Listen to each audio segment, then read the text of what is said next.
اللهم صل على محمد وآل محمد.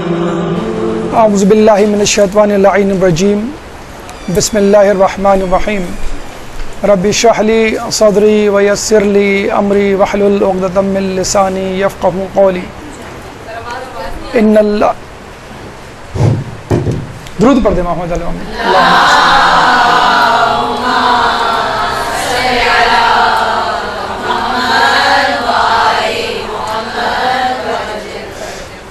رب اشرح لی صدری ویسر لی امری واحلل عقدۃ من لسانی یفقہوا قولی.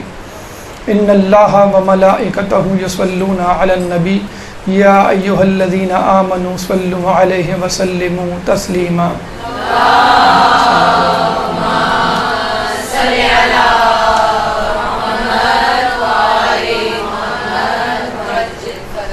جیسا کہ آپ لوگوں کو معلوم ہے کہ زمانہ جس طرح تیزی سے تبدیل ہو رہا ہے، وہاں پر عموماً اس تبدیلی کو اچھائی کے ساتھ، ترقی کے ساتھ، خوشحالی کے ساتھ، بہتری کے ساتھ تعبیر کیا جاتا ہے. یعنی اگر آپ اپنے آباء و اجداد سے سنیں تو وہ آپ کو بتلائیں گے پہلے زمانے میں تنگ گلیاں ہوتی تھیں، ٹوٹی پوٹی روڈز ہوا کرتی تھیں، ہاسپٹلز بہت کم ہوا کرتے تھے، لوگوں کے کھانے پینے کے انداز، کپڑے اور رہن سہن کا طور طریقہ بہت سادہ ہوا کرتا تھا، گاڑیاں بہت کم لوگوں کے پاس ہوا کرتی تھیں، تعلیم، صحت وغیرہ کی سہولیات بہت کم ہوا کرتی تھیں. لیکن اب ماشاءاللہ ترقی ہو گئی ہے، ہر چیز میں ایک خوشحالی اور ایک بلندی، ایک وسعت نظر آ رہی ہے. لیکن دوسری طرف ہم دیکھتے ہیں کہ مسائل پہلے سے بھی زیادہ ہیں. بے روزگاری اپنے عروج پر ہے، فتنہ و فساد ہر جگہ موجود ہے، قتل و غارت ہر ملک، ہر خطے میں دیکھا جا سکتا ہے. ناگہانی آفات پہلے سے زیادہ ہیں، قدرتی آفات ہر جگہ دیکھی جا سکتی ہیں. جہالت بھی اپنے عروج پہ ہے، اگر پڑھے لکھے لوگ ہیں تو بھی جاہلانہ طور طریقے سے زندگی گزار رہے ہیں. اب یہاں یہ سوال پیدا ہوتا ہے کہ اتنی تعلیم، اتنے علم، سائنس اور ٹیکنالوجی کے باوجود انسان پر یہ مصیبتیں کم کیوں نہیں ہوتی؟ انفرادی طور پہ دیکھ لیں، لوگ نفسیاتی مسائل کا شکار ہیں، نفسیاتی امراض کا شکار ہیں. خاندانی حوالے سے دیکھیں، قطع رحمی جو ہے وہ بہت عام ہو چکی ہے.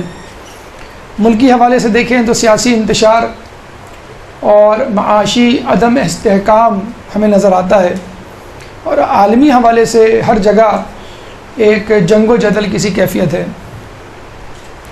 بہت سے لوگ اس کے پیچھے عقلی، سائنسی یا سیاسی توجیحات پیش کرتے ہیں اور کسی حد تک معاملے کو سدھارنے کی کوشش کرتے ہیں، مسئلے کو حل کرنے کی کوشش کرتے ہیں، چاہے مسئلہ انفرادی ہو، اجتماعی ہو، معاشرتی ہو، سیاسی ہو، ملکی یا بین الاقوامی. لیکن جو ایک بھول ہم سے ہو رہی ہے، چاہے وہ انفرادی سطح پر ہو یا اجتماعی سطح پر، وہ یہ کہ ہم نے کبھی بھی ان مسائل کو الہی نقطۂ نگاہ سے نہیں دیکھا.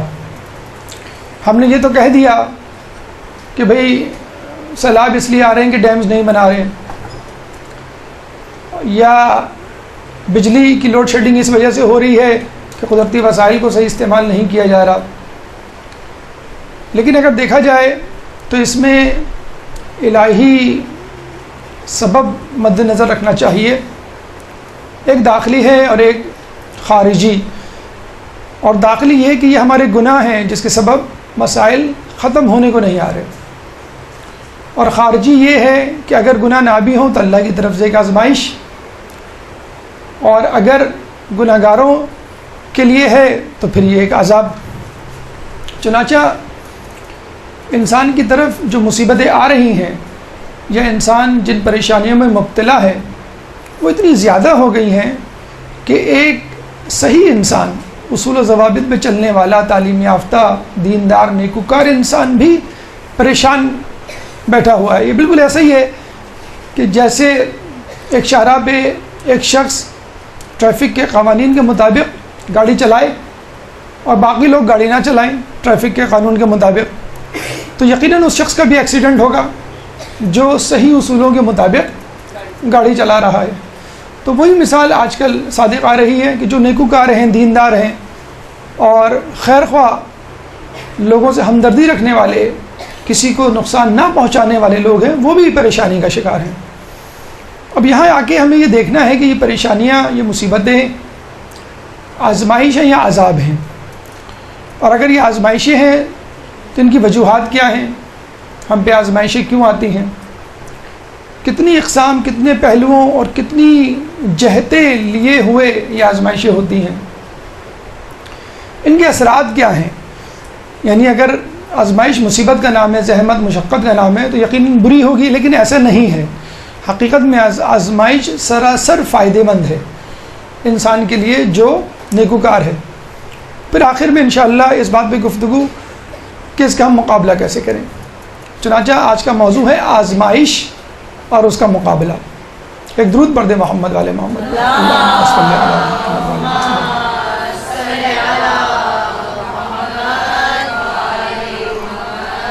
جیسے کہ ہم نے بتلایا کہ پہلا مرحلہ تعریف آزمائش کی، دوسرا مرحلہ اسباب کہ آزمائش کیوں آتی ہے، تیسرا مرحلہ اقسام، کتنی اقسام کی آزمائش ہوتی ہے، چوتھا مرحلہ اثرات یعنی نتائج کیا برآمد ہوتے ہیں، اور پانچواں آخری مرحلہ اس کا مقابلہ انسان کیسے کرے. تعریف، اگر ہم ایک لفظ میں آزمائش کی تعریف کریں تو اس کا نعم البدل لفظ جو بہت ہی زیادہ عام فہم ہے وہ ہے امتحان، خدا کی طرف سے بندوں کا امتحان. عربی زبان میں، قرآن میں، آیات اور روایات میں اس کے لیے بلا کا لفظ بھی آیا ہے، اس کے لیے فتنہ یا فتنے کا لفظ بھی آیا ہے. اردو میں بہرحال ایک عام فہم لفظ امتحان رائج ہے. اب یہاں پہ ایک فرق پہلے ہی سے سمجھ لیجئے تاکہ گفتگو میں انشاءاللہ آسانی ہو، کہ ایک ہوتی ہے آزمائش، ایک ہوتا ہے عذاب. آزمائش وہ مصیبت ہے کہ جو نیکوکار اور گناہ گار دونوں پہ آتی ہے. اگر آپ کامیاب ہو گئے تو نیکوکار، اور اس آزمائش میں کامیاب نہ ہو سکے تو آپ گناہ گار. جبکہ عذاب یا عذاب الہی فقط گناہ گاروں پہ آتا ہے اور ان کو نیست و نابود کرنے کے لیے آتا ہے، اور اس کے بعد کوئی گنجائش نہیں ہوتی کسی بہتری کی یا اللہ تعالیٰ کے قرب کی. تو یہ ذہن میں رکھ لیجئے، ایک ہوتی ہے آزمائش اور ایک ہوتا ہے عذاب. مولا کائنات حضرت علی ابن ابی طالب اللہم صلی علی محمد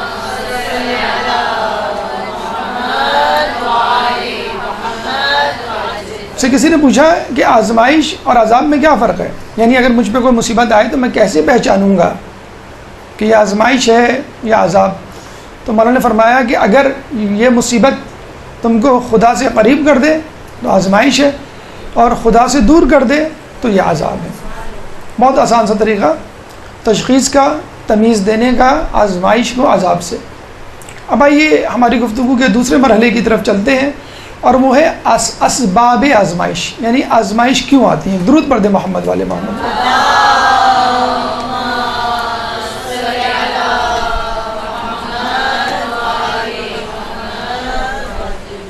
دیکھیے اسلام کے دائرے میں جو لوگ رہ رہے ہیں ان کے دو گروہ ہیں، ایک عام مسلمانوں کا اور ایک مومنین حضرات کا. تو آزمائش دونوں کے لیے ہے، مسلمانوں کے لیے اور مومنین کے لیے. اور جیسا کہ ڈیفینیشن تعریف سے ظاہر ہے کہ اللہ تعالیٰ آزمائش اس لیے بھیجتا ہے کہ پہچانے کہ کون صحیح ہے کون غلط، کون حق پر ہے کون باطل پر، کون نیکوکار ہے کون گناہ گار، کون اللہ کا فرمانبردار ہے کون اللہ کا نافرمان.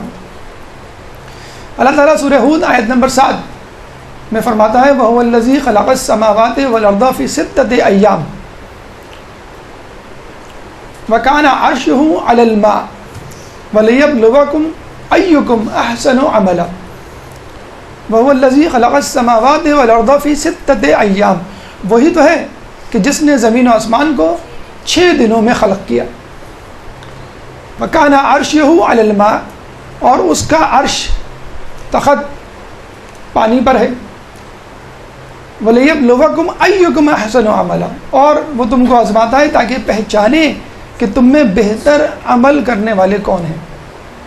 دیکھیں اللہ خالق کائنات ہے. آپ کسی چیز کو بناتے ہیں، اب آپ کی مرضی ہے بنانے کی تو بہت دور کی بات، اگر کوئی غلام ہے آپ کا نوکر ہے، آپ کی مرضی اس سے کوئی بھی کام کروائیں.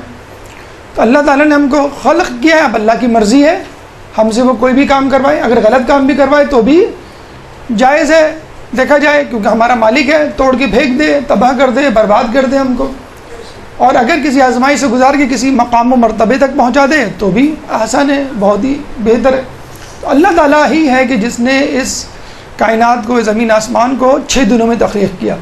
اچھا اس پہ بھی بحث ہے کہ 6 دن میں کیوں، ایک دن میں کیوں نہیں کیا، یا کن کہتا تو فیکون ہو جاتا. تو وہ چاہتا تھا کہ تخلیقی تدریجی انداز سے کام ہو تاکہ وہ فرشتوں کو دوسروں کو بتا سکے دیکھو کس کس طرح چیزیں وجود میں آتی ہیں اور میری خدائی میں کتنی دقت ہے. اسی لیے ہم دیکھتے ہیں کہ لوگوں نے اپنے کم فہم ہونے کی بنیاد پر ہفتے کو 6 دنوں میں کام کے لیے مخصوص کیا اور ایک دن آرام کے لیے. یہودیوں نے کہا کہ وہ دن ہفتے کا تھا، عیسائیوں نے کہا وہ دن اتوار کا تھا. تو دونوں میں لڑائی جھگڑا ہونے لگا تو مغربی دنیا میں سیٹرڈے سنڈے، ہفتہ اتوار دونوں کو آرام کا دن قرار دیا. مسلمانوں نے کہا جمعے کا دن تھا. کچھ لوگ جو ہیں وہ 3 دن چھٹی کر لیتے ہیں اسی حوالے سے. دوسری بات یہ ہے کہ یہ جو ہفتے کے دن ہیں یہ تو دنیا بننے کے بعد وجود میں آئے. جب دنیا نے سورج کے گرد جو ہے سال میں چکر لگایا اور اپنے محور کے گرد 24 گھنٹے میں چکر لگایا، یہ تو بعد میں بنے 6 دن. تو اللہ تعالیٰ نے جب تخلیق کی تھی کائنات یا زمین آسمان تو یہ دن تھے ہی نہیں. تو ہمیں کیا معلوم وہ 6 دن کون سے تھے؟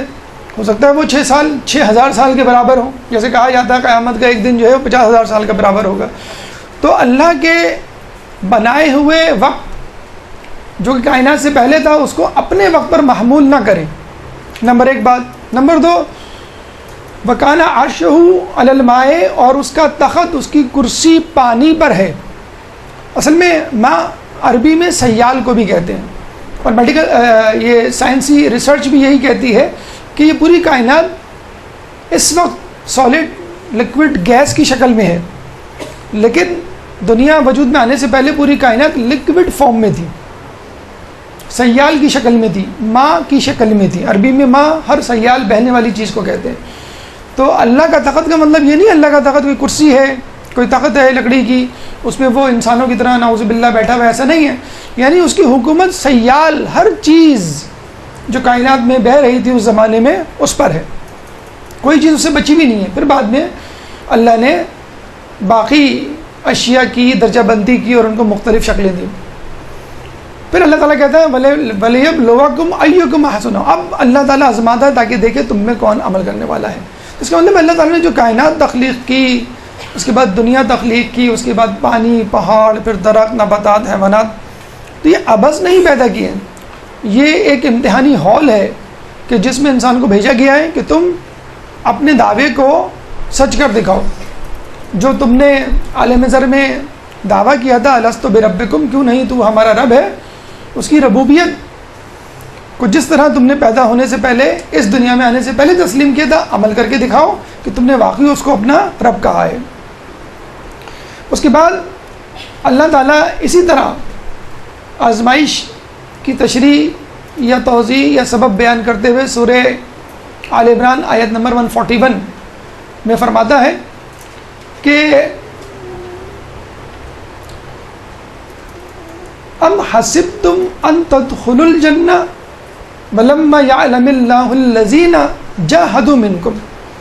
ام حسبتم ان تدخلوا الجنہ، کیا تم یہ سمجھتے ہو کہ تم جنت میں ایسے ہی، وہ جو ہم اردو میں کہتے ہیں ایویں خامخواہی میں، تم کیا سمجھتے ہو کہ جنت میں ایسے ہی داخل کر دیے جاؤ گے؟ ولما يعلم اللہ الذین، اللہ نے تو ابھی جانا ہی نہیں ہے جاہدوا منکم کہ تم میں کون جہاد کرنے والے ہیں. اچھا یہاں پہ جو اللہ تعالیٰ کا جاننا یا علم رکھنا وہ نہیں ہے جو ہم سمجھتے ہیں. یعنی اللہ کو نہیں معلوم اتنے سارے لوگ بیٹھے ہوئے ہیں کائنات میں کون عالم ہے کون جاہل ہے کون نیکوکار ہے کون گناہگار. اللہ نے ایک امتحان لیا, پھر پتہ چلا اس کو کبھی کون ہے کہ نہیں. اللہ کو معلوم تھا, اللہ کا سب کچھ معلوم ہے کہ کون جنت میں جائے گا کون دوزخ میں جائے گا, لیکن حجت تمام کرنے کے لیے, لوگوں کو بتلانے کے لیے, خود اس کو باور کروانے کے لیے کہ تم اس قابل ہو کہ تم جنت میں جاؤ اور تم اس قابل ہو کہ تم جہنم میں جاؤ. ابھی کلاس میں 50 اسٹوڈنٹ ہیں, ایک استاد سال بھر پڑھا رہا ہے ان کو, چھوٹے موٹے ٹیسٹ چھوٹے موٹے سوال جواب سے اس نے اندازہ لگا لیا ہے کہ کون پاس ہوگا کون فیل ہوگا, کون اے گریڈ لائے گا کون سی گریڈ لائے گا. اگر وہ سبوں کو پاس فیل کی رپورٹ کارڈ بنا کے دے دے اور گریڈز دے دے, تو کیا یہ اسٹوڈنٹس جو وہاں بیٹھے ہوئے ان کے ساتھ انصاف ہوگا؟ جی نہیں, انصاف نہیں ہوگا. حالانکہ اس کو معلوم ہے 100% ایسا ہی ہونا ہے, لیکن تمام اسٹوڈنٹس یہی کہیں گے پہلے ہمارا امتحان لیا جائے اور ہمیں جو ہے ثابت کرنے کا موقع دیا جائے کہ ہم پاس کرنے کے قابل ہیں نہیں, اور پھر ہمیں پاس یا فیل کیا جائے. تو اسی طرح اللہ تعالیٰ جو ہے چاہتا ہے اس دنیا میں ہم اپنے اعمال سے ثابت کریں کہ ہم اللہ کی رضا اور جنت کے قابل ہیں یا نہیں. یہ آیت جو ابھی آپ کے سامنے پیش کی گئی سورہ آل عمران آیت نمبر 141 کہ حسبتم ان تدخلوا, تم نے سمجھ رکھا ہے کہ تم جنت میں ایسے داخل کر دی جاؤ گے, یہ ان لوگوں کے بارے میں ہے کہ جو لوگ یہ کہا کرتے تھے کہ ہم جو ہے جنگ میں بہت اپنے بہادری اور شجاعت کے جوہر دکھائیں گے, اور وہ عین جنگ احد کے دن میدان جنگ سے فرار ہو گئے تھے. تو ان لوگوں کے بارے میں ہے کہ بس تم نے جو ہے کہ یہ دعویٰ کر لیا کہ ہم مسلمان ہو گئے یا تم نے کلمہ پڑھ لیا اب تم جنت میں جاؤ گے. نہیں, تمہیں ثابت کرنا پڑے گا.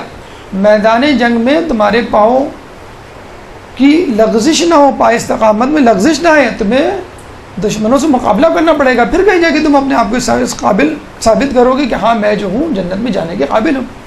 اسی طرح سورہ توبہ آیت نمبر 16 میں اللہ فرماتا ہے ام حسبتم ان تترکوا, اور پھر وہی اللہ تعالیٰ فرماتا ہے وَلَمَّا يَعْلَمِ اللَّهُ الَّذِينَ جَاهَدُوا مِنْكُمْ. پہلے کیا کہتا ہے ام حسبتم ان تدخلوا الجنہ, کیا تم نے سمجھ رکھا ہے کہ تم جنت میں ایسے ہی داخل کر دیے جاؤ گے. اور اب کیا کہتا ہے ام حسبتم ان تترکوا, تو کیا تم سمجھتے ہو تمہیں ایسے ہی چھوڑ دیا جائے گا, کوئی مواخذہ نہیں کیا جائے گا, کوئی محاسبہ نہیں کیا جائے گا, کوئی جو ہے جانچ پڑتال نہیں, بس ایسے ہی جنت میں چلے جاؤ گے؟ نہیں, ابھی اللہ نے تو دیکھا ہی نہیں ہے کون جو ہے وہ جہاد کرنے والے ہیں, کون جو ہے جہاد سے بھاگنے والے ہیں. پھر اس سے بھی بڑھ کر اللہ تعالیٰ تو دلوں کے حال ظاہر کرنا چاہتا ہے کہ جو لوگ زبان پہ کہہ رہے ہیں کیا وہ بھی ان کے دل میں ہے.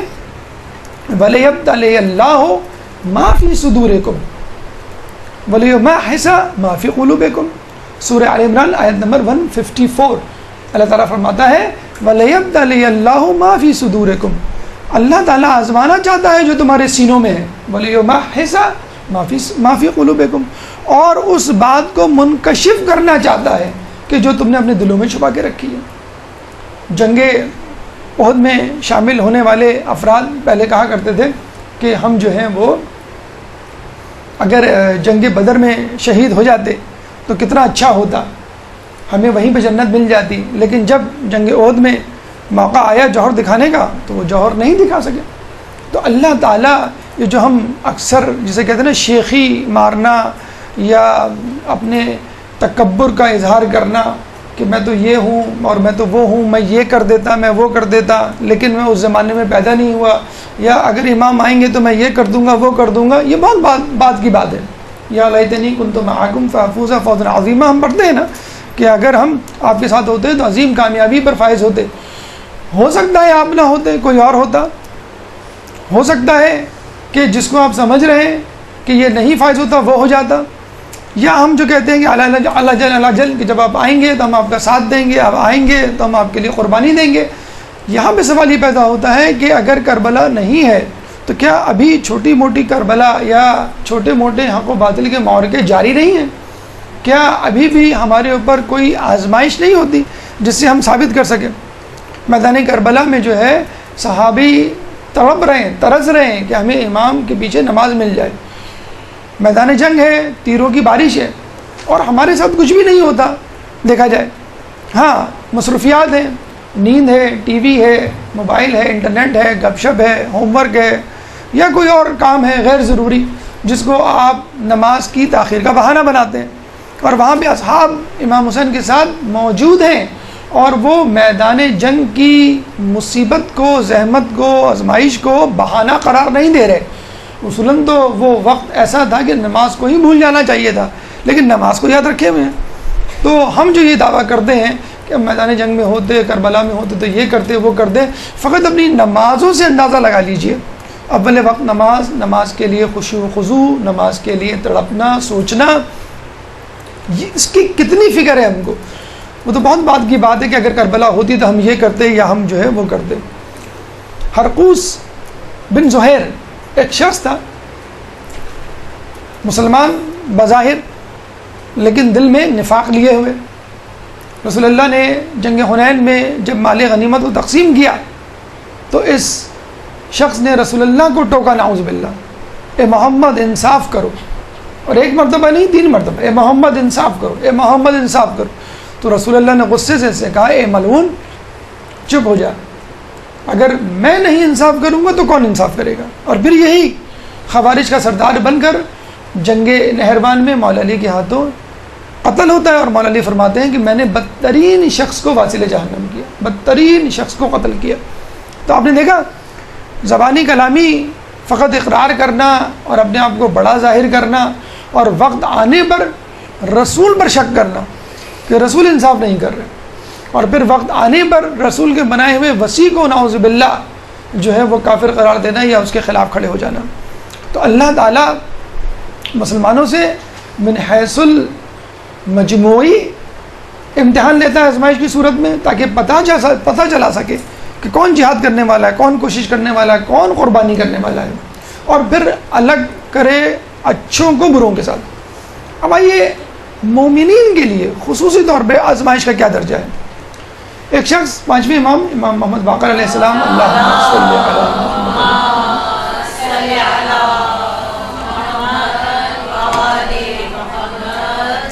کے پاس آتا ہے اور کہتا ہے، امام مجھے آپ سے اہل بیت سے بہت محبت ہے. اب ہونا تو یہ چاہیے تھا کہ امام خوش ہوتے، لوگوں سے اس کا تعارف کرواتے، شاباشی دیتے، تھپکی دیتے، لیکن امام نے فوراً کیا کہا، تو پھر تم آزمائش کی چادر کے لیے تیار ہو جاؤ، یا آزمائش کی چادر تیار کر لو. دیکھا جائے خدا نخواستہ پہلے مرحلے میں یا پہلی نظر میں لگتا ہے کہ نعوذ باللہ امام نے جو ہے اس کو ٹونٹ کیا ہے، امام نے تنقید کی ہے یا اس کی حوصلہ شکنی کی ہے کہ بھئی تم نہیں کر سکتے ہم سے محبت، ورنہ تیار ہو جاؤ. نہیں، امام نے بتلا دیا کہ اگر تم نے ہماری محبت کا دم بھرا ہے تو ہم آزمائش کے لیے تیار ہو جاؤ، مصیبتوں کے لیے تیار ہو جاؤ، دقت کے لیے تیار ہو جاؤ. یہ کوئی تمغہ نہیں ہے، یہ کوئی تحفہ نہیں ہے فوراً جو تمہیں مل جائے. پہلے اس کے لیے کوشش کرنی پڑے گی، ثابت کرنا پڑے گا. جب تم ثابت کر لو گے پھر تم یہ دعویٰ کر سکتے ہو کہ تم جو ہے وہ ہم سے محبت کر دو. پھر امام نے یہ بھی کہا کہ دیکھو ہماری طرف سیلاب اس طرح، ہماری طرف آزمائش ایسے آتی ہے جیسے سیلاب کا پانی، کہ آپ کو پتہ بھی نہیں چلتا کہ پانی کب سر سے گزر گیا، آپ کو پتہ بھی نہیں چلتا کب آپ کی جان اس کی جو ہے وہ نظر ہو گئی. تو آزمائش من حیث المجموعی مسلمانوں پر آتی ہے اور خصوصی طور پر مومنین پر آتی ہے. یوں کہہ لیجئے کہ مومن 24 گھنٹے، ہفتے میں 7 دن، سال میں 12 مہینے آزمائشی میں مصروف رہتا ہے. کیونکہ ایک عام مسلمان تو شاید جہاد کی تکلیف سے گزرے، ایک عام مسلمان جو ہے وہ چاہے نماز اور حج یا روزے کی محنت و مشقت سے گزرے، لیکن مومن عموماً ہر وقت لوگوں کے طعنے اور طنز کا شکار رہتا ہے. ایک عام مسلمان اگر نماز روزہ کرے تو لوگ کہتے ہیں بڑا متقی پرہیزگار ہے، اور اہل بیت سے محبت کرنے والا یہ کرے تو لوگ طنز کرتے ہیں کہ ان کے سارے اعمال ناکارہ ہوں گے کیونکہ ان کا عقیدہ ٹھیک نہیں ہے، یہ اس طرح کے عقیدے رکھتے ہیں یا اس طرح کے نظریات رکھتے ہیں. تو یہ جو فقط اہل بیت سے محبت ہے، کچھ بھی نہیں کرنا ہے آپ کو، کوئی نماز نہیں، کوئی روزہ نہیں، فقط محبت کا اظہار، دل میں اہل بیت کے لیے تڑپ، تولا تبرہ، ان کے دوستوں سے دوستی اور ان کے دشمنوں سے دشمنی، یہ جو ہے کافی ہے آپ کی آزمائش کے لیے. تو اس کے آپ کے تیار ہو جائیں. بحیثیت مسلمان وکٹمائز کیا جائے گا، آپ کو آزمائش مصیبتوں کو نشانہ بنایا جائے گا، اور بحیثیت مذہب اہل بیت سے تعلق رکھنے کے حوالے سے آپ کو نشانہ بنایا جائے گا. غیر مسلم ممالک میں بطور مسلمان آپ کو پریشان کیا جائے گا، اور خود اسلامی ممالک میں آپ کو مذہب اہل بیت سے تعلق رکھنے کے جرم میں جو ہے وہ سزا دی جاتی رہے گی. اب آئیے اس مرحلے کی طرف کہ آزمائش کی اقسام کیا ہیں اور کس انداز سے آزمائش وارد ہوتی ہے آپ کو پہچاننا ہوگا، اور پھر اس آزمائش کا اس نہج اور اس سطح پر جا کر کس طرح مقابلہ آپ کو کرنا ہے، وہ ہم گفتگو کریں گے اس موضوع کی تیسرے مرحلے پہ، آزمائش کی اقسام۔ ایک درود پڑھ دیں محمد والے محمد۔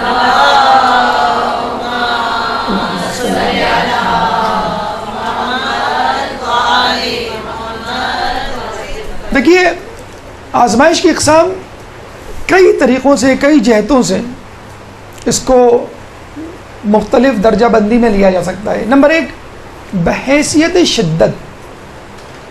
بحیثیت شدت آزمائش شدید بھی ہو سکتی ہے، خفیف بھی ہو سکتی ہے۔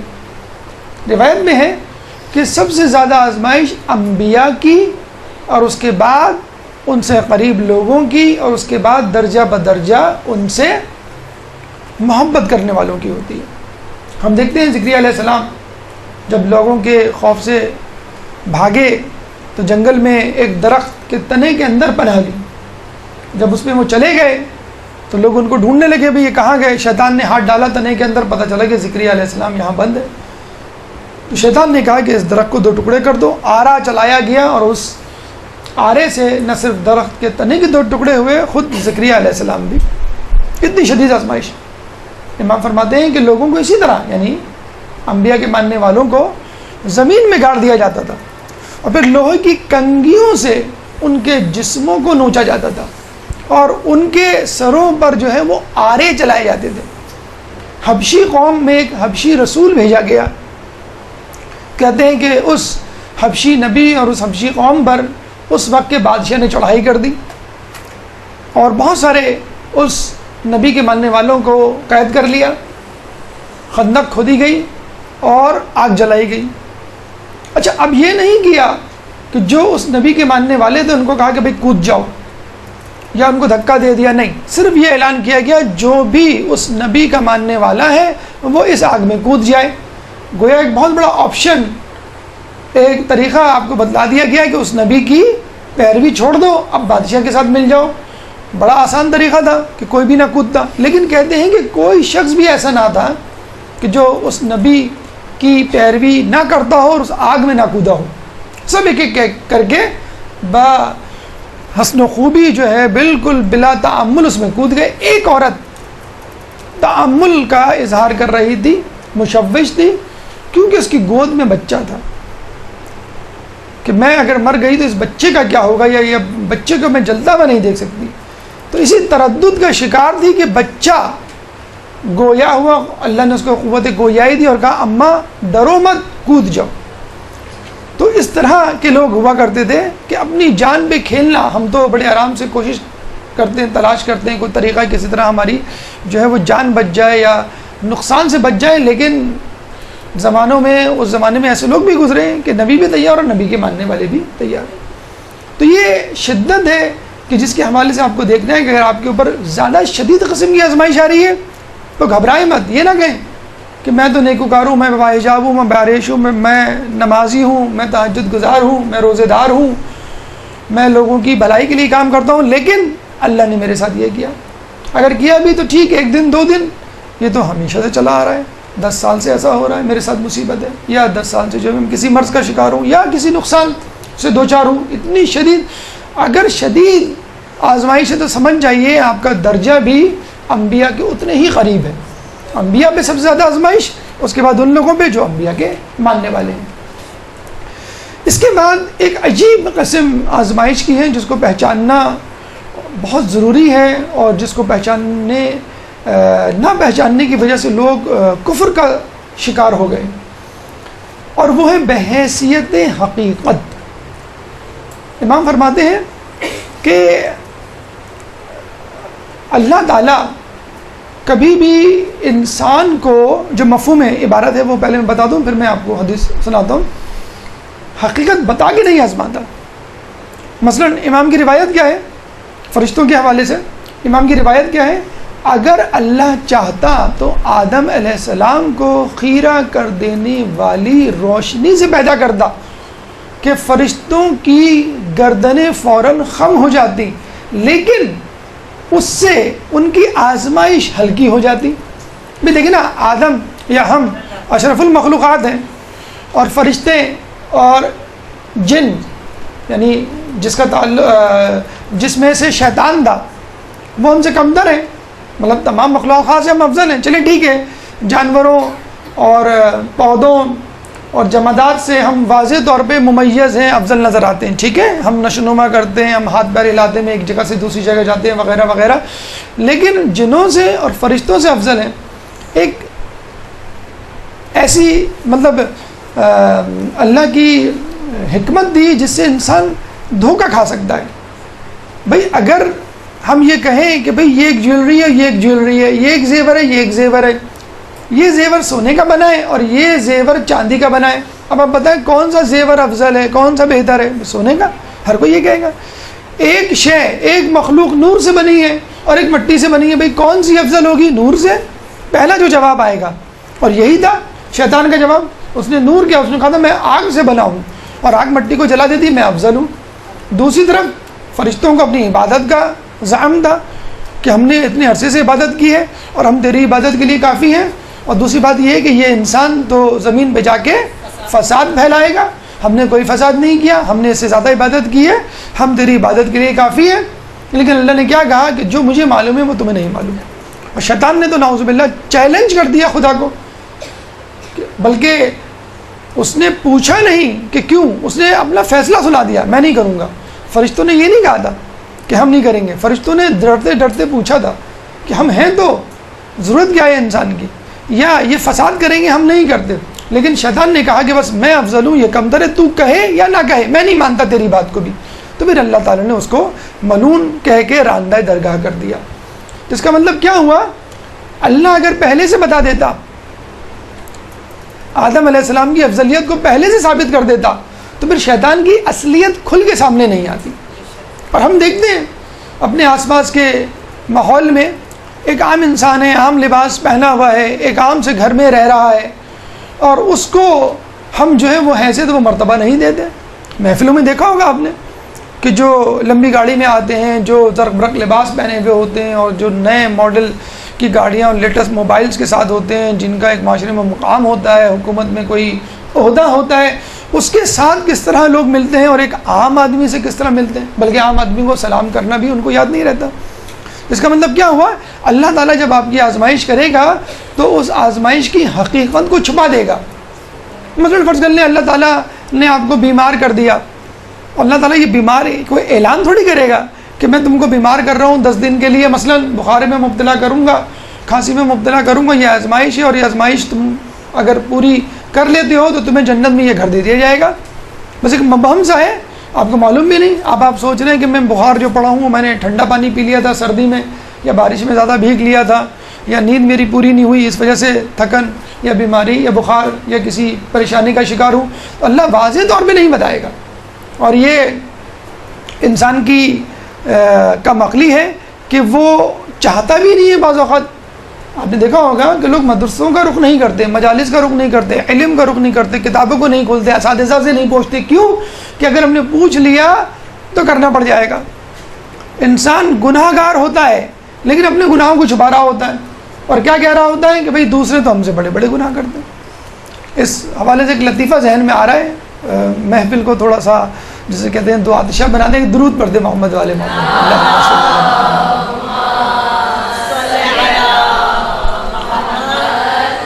دیکھیے انسان کس طرح اپنے گناہوں کی پردہ پوشی کرتا ہے، حقیقت سے جان چراتا ہے اور منہ پھیرتا ہے.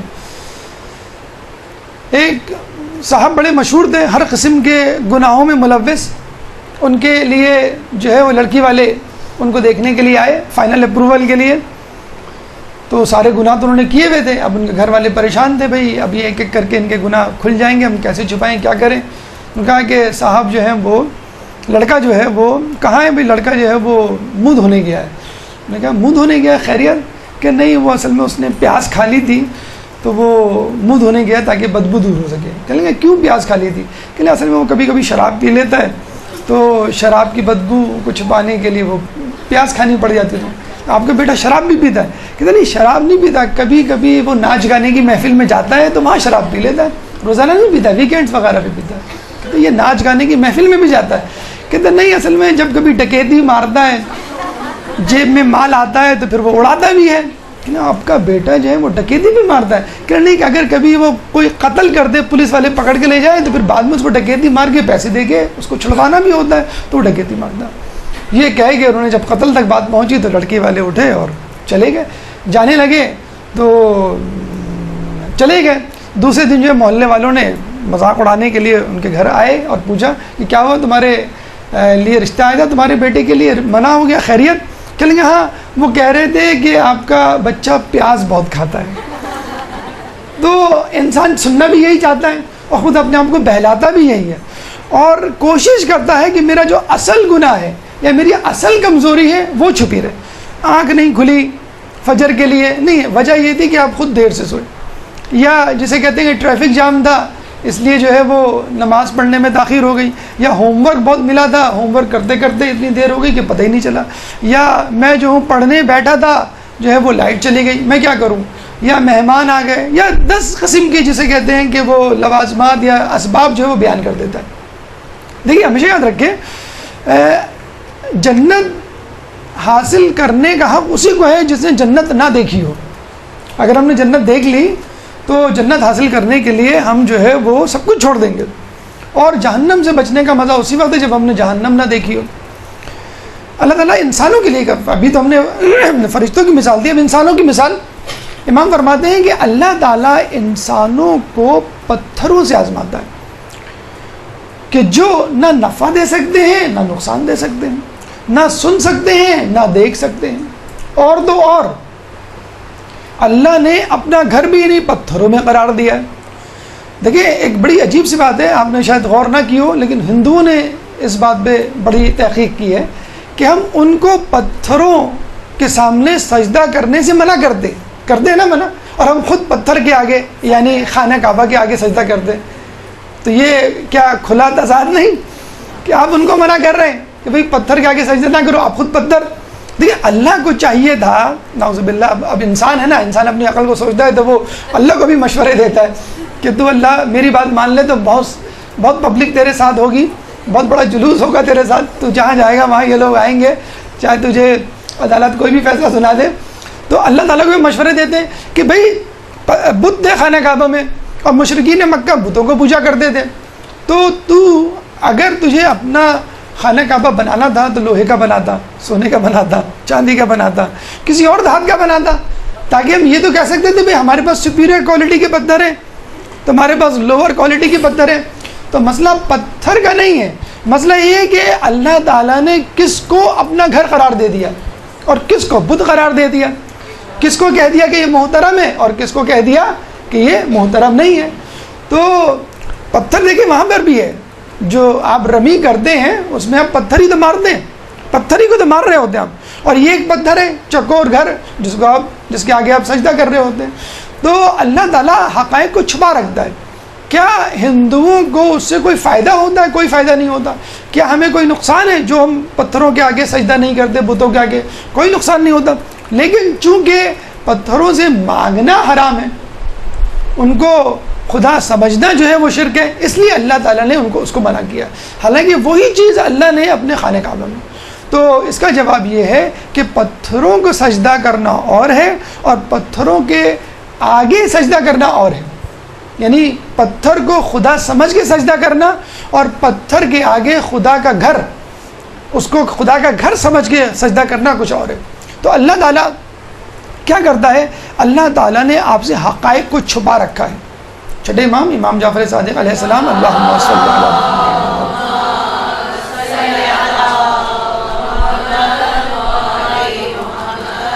دیکھیے بڑی عجیب حدیث ہے, اور اس حدیث پہ سمجھ نہیں آتا کہ کس طرح یقین کیا جائے, اور امام نے کس طرح یہ حدیث بیان کر دی ہوگی. اور اتنی اچھی حدیث ہے, کبھی آپ کا دل جو ہے وہ غم زدہ ہو, ڈپریشن کا شکار ہو, تو یہ حدیث آپ یاد کر لیا کریں. امام فرماتے ہیں ہم سے زیادہ ہمارے شیعہ قابل تعریف ہیں کہ ہم تو امر حقیقی سے واقف ہیں اور نیک عمل کرتے ہیں, اور ہمارے شیعہ امر حقیقی سے واقف نہیں. امام کے سامنے تو سارے حجابات ہٹے ہوئے ہیں نا, جنت دوزخ تو ان کے سامنے ہے، ہمارے سامنے تو سارے حجابات موجود ہیں، لیکن اس کے باوجود امام نے کہا ہے، خدا نے کہا ہے، فرشتے نے کہا ہے، رسول نے کہا ہے، اس لیے ہم عمل کر رہے ہیں۔ تو یہ حقیقت سے واقف نہ ہونا اور اس کے باوجود ایک موہوم سی امید پر، احتمال پہ، ظن پر اپنا راستہ خدا کی طرف کرنا، اور بڑے سے بڑے جسے کہتے ہیں کہ بڑی سے بڑی آزمائش، بڑی سے بڑی مصیبت کے لیے تیار کرنا رہنا، یہ ایک بہت بڑی جسے کہتے ہیں کہ کام ہے، بہت بڑا کام ہے، اور یہی اللہ کا تعالیٰ کا طریقہ کار ہے۔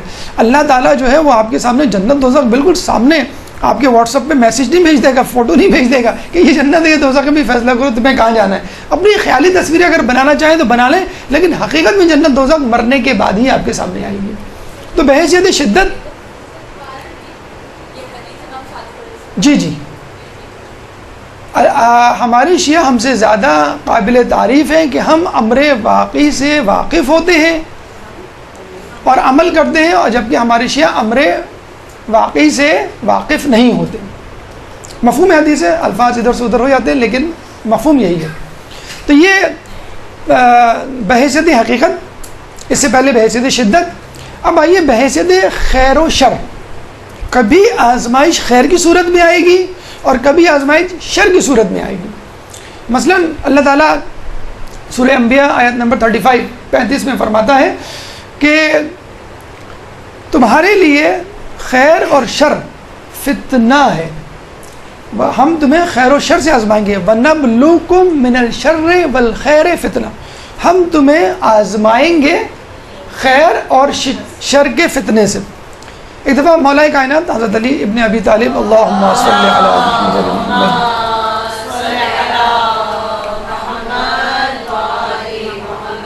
بیمار پڑے، بخار ہوا، صبح اٹھے تو لوگوں نے آ کے پوچھا کہ آپ نے صبح کیسے کی؟ تو آپ نے کیا جواب دیا؟ میں نے صبح شر کے ساتھ کی۔ لوگ بڑے پریشان ہوئے کہ آپ کی طرح آپ کا کلام بھی محیر العقول ہے، عقل سے ماورا ہے، اس کو آپ واضح کیجئے۔ تو مولا نے کہا کہ اللہ پھر انہوں نے سورہ یہ جو آیت میں نے آپ کے سامنے پیش کی اس کی تلاوت کی کہ وَنَبْلُوكُم مِّنَ الشَّرِّ وَالْخَيْرِ فِتْنَةً، کہ ہم تمہیں آزمائیں گے خیر اور شر سے۔ سورہ انبیاء آیت نمبر 35۔ تو اللہ تعالیٰ نے بیماری کو، بخار کو یا مرض کو شر کہا ہے، اور اللہ تعالیٰ اس سے آزما سکتا ہے، خیر سے بھی اور شر سے بھی۔ اچھا اب آئیے، یعنی آپ کی آزمائش شر سے بھی ہو سکتی ہے، خیر سے بھی ہو سکتی ہے، اور بیماری چونکہ شر ہے اللہ تعالیٰ اس سے بھی آزما سکتا ہے۔ ایک دفعہ ایک شخص آیا اور اس نے امام سے پوچھا، کیا امام کسی مومن کو جزام یا برس ہو سکتا ہے؟ جزام یعنی کوڑ یعنی پلیگ، اور برس پھلبری یا لیپریسی جسے کہتے ہیں وائٹ اسپاٹس جو ہو جاتے ہیں، یہ کسی کو برس یا جزام ہو سکتا ہے؟ تو امام نے کیا کہا؟ ارے مومن کو یہ امراض نہیں ہوں گے تو پھر کس کو ہوں گے؟ یعنی ڈیڈلی ڈیزیز ابھی بھی اب بہت زیادہ کامن نہیں ہے، لیکن ایک زمانے میں بہت زیادہ کامن تھی کہ یہ خطرناک بیماریاں یہ نہ سمجھو ان لوگوں کے لیے جو ناگار ہیں، یہ خطرناک بیماریاں مومنین کے لیے ہیں۔ یہ جتنی پریشانی سخت ہوگی وہ مومن کے لیے ہوگی۔ ایک دفعہ حضرت عیسیٰ علیہ السلام نے خدا سے دعا کی، اے اللہ مجھے اس شخص کا پتہ بتلا دے جو سب سے زیادہ عبادت گزار ہے۔ تو اللہ تعالیٰ نے کہا کہ جاؤ فلاں جگہ شخص ملے گا تمہیں فلاں مقام پر جو میرا سب سے زیادہ عبادت گزار بندہ ہے۔ دیکھا گئے اس مقام پہ تو کون ملا؟ ایک ایسا شخص جو بیک وقت نابینا بھی تھا، مفلوج بھی تھا، مبروس بھی تھا، اندھا تھا، فالج زدہ تھا، اور برس کی بیماری تھی، اور یہ حالت ہو چکی تھی اس کے جسم کا گوشت کٹ کٹ کے نیچے گرتا تھا، اور اس کی زبان پر کیا جملہ تھا؟ اے اللہ میں تیرا شکر ادا کرتا ہوں کہ تو نے مجھے وہ دولت دی ہے جس سے اوروں کو محروم رکھا۔ عیسیٰ علیہ السلام نبی اللہ ہے، اور کیا کہہ رہے ہیں؟ اے شخص تیرے پاس ہے کیا جس کا تو شکر ادا کر رہا ہے، اور وہ کون سی دولت ہے جو تیرے پاس ہے لوگوں کے پاس نہیں ہے؟ تو شخص نے کیا کہا؟ اللہ تعالیٰ نے مجھے اپنی معرفت دی ہے جو لوگوں کو نہیں دی۔ بتائیے اگر کسی کے پاس اللہم صلی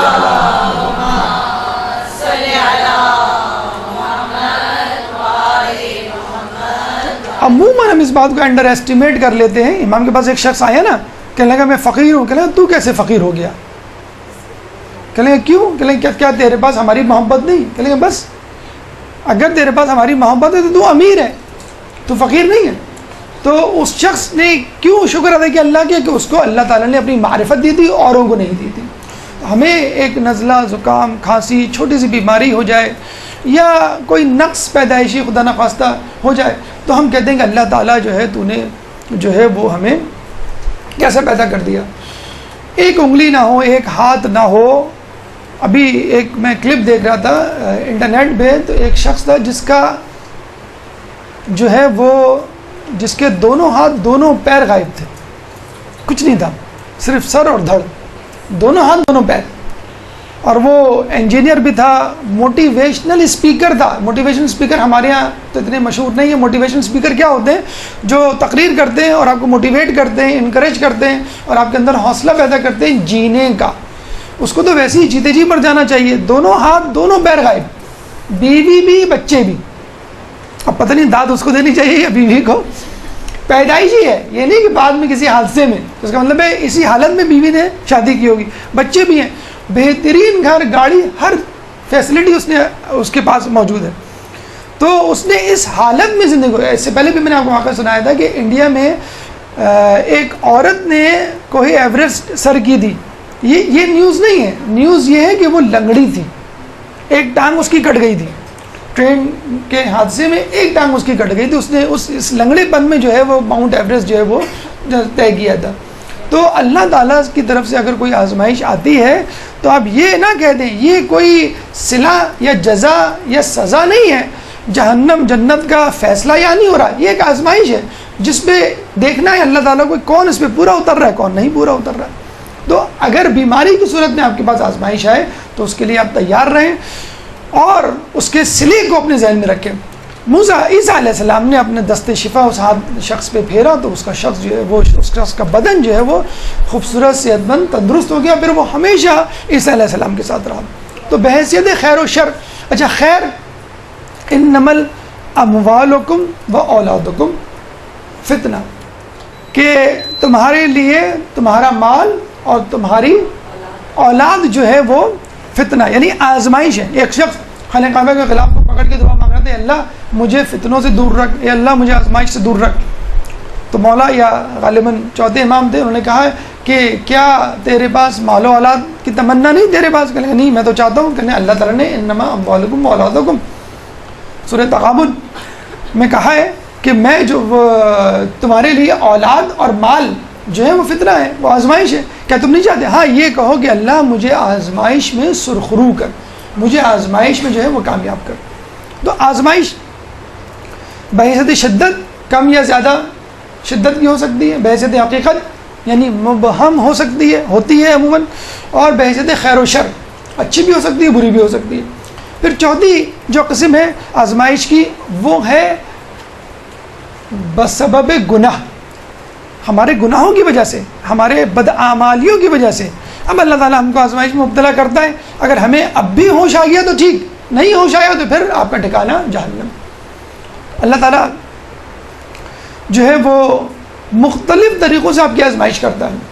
جب تعالیٰ آزمائش کرتا ہے کسی کی خیر کی وجہ سے تو اس کو مال بھی دیتا ہے، وہ اولاد بھی دیتا ہے. اور آپ نے دیکھا ہوگا یہی مال اگر وہ چاہے تو اچھی جگہ خرچ کر کے، یعنی مدرسے میں، مجالس میں، نظر و نیاز میں کسی کی مدد کر کے جو ہے وہ کامیاب ہو سکتا ہے. اور یہی مال جو ہے وہ غلط جگہوں پہ تقسیم کر کے یا خرچ کر کے جو گناہ گار ہو سکتا ہے. یہی مال حرام سے کمائے تو جہنم میں جا سکتا ہے، یہی مال اگر وہ حلال طریقے سے کمائے تو وہ جنت میں جا سکتا ہے. تو آدمی خیر کی طرف سے بھی آزمائش میں مبتلا ہو سکتا ہے.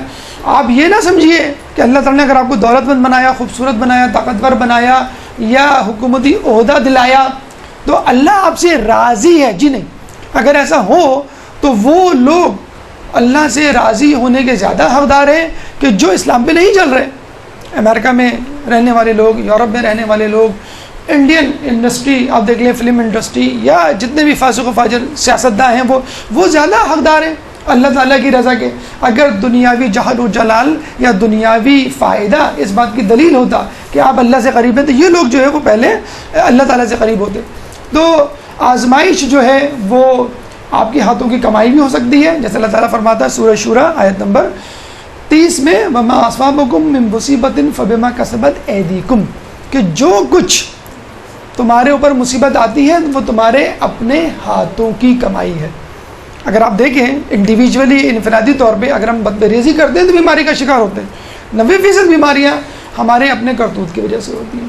اجتماعی طور پہ دیکھیں بھائی لوگ کہہ رہے ہیں کہ بھائی سیلاب زیادہ آ رہے ہیں. بھائی سیلاب زیادہ اس لیے آ رہے ہیں کہ آپ ڈیمز نہیں بنا رہے, سطح سمندر اوپر ہو رہی ہے اور سمندر کے قریب جو شہری علاقے ہیں وہ ڈوب رہے ہیں. کیوں؟ گلیشیئر پگھل رہے ہیں. گلیشیئر کیوں پگھل رہے ہیں؟ اوزون کی لیئر پھٹ چکی ہے. اوزون کی لیئر کیوں پھٹ گئی ہے؟ وہ پولوشن اور کثافت کی وجہ سے, اور یہ سب ہماری گاڑیوں یا فیکٹریوں کا دھواں ہے.